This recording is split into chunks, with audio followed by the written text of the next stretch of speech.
ഞാനേ ഈ പേപ്പേഴ്സൊക്കെ സാറിൻ്റെ കയ്യിൽ കൊണ്ട് കൊടുത്തിട്ട് നൈസായിട്ട് ലീവിൻ്റെ കാര്യം ചോദിച്ചിട്ട് വരാം. ലീവ് കിട്ടുമോടി? കിട്ടുമെന്നേ.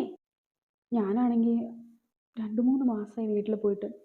ഇന്നലെയും കൂടെ അമ്മ വിളിച്ചപ്പോൾ ഞാൻ പറഞ്ഞോളൂ ഈ വട്ടം ക്രിസ്മസിന് എന്തായാലും ലീവിന് ഞാൻ വരുമെന്ന്. നീ പേടിക്കാതിരിക്കേ, ഞാനല്ലേ ഉള്ളത്. നമ്മുടെ 2 പേരുടെ ലീവിൻ്റെ കാര്യം സെറ്റാക്കിയിട്ടേ ഞാൻ വരുള്ളൂ. ശരി, നീ പോയി ചോദിച്ചിട്ട് വാ. സർ, ഇതാ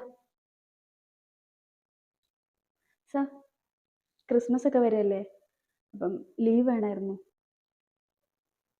അയ്യോ സാർ, അങ്ങനെ പറയരുത്. കുറച്ച് ദിവസം ഫാമിലിയുടെ കൂടെ സ്പെൻഡ് ചെയ്യാൻ പറ്റുന്ന സമയമല്ലേ സാർ, പ്ലീസ് സാർ. ഞാനും ഐശ്വര്യയായിരുന്നു.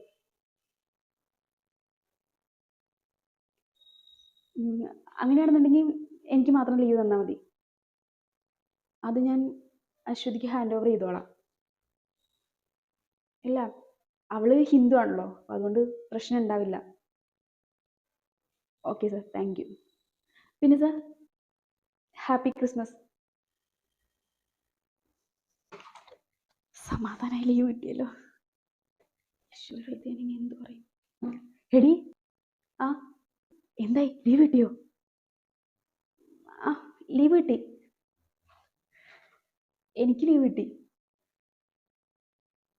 അപ്പൊ എനിക്കോ?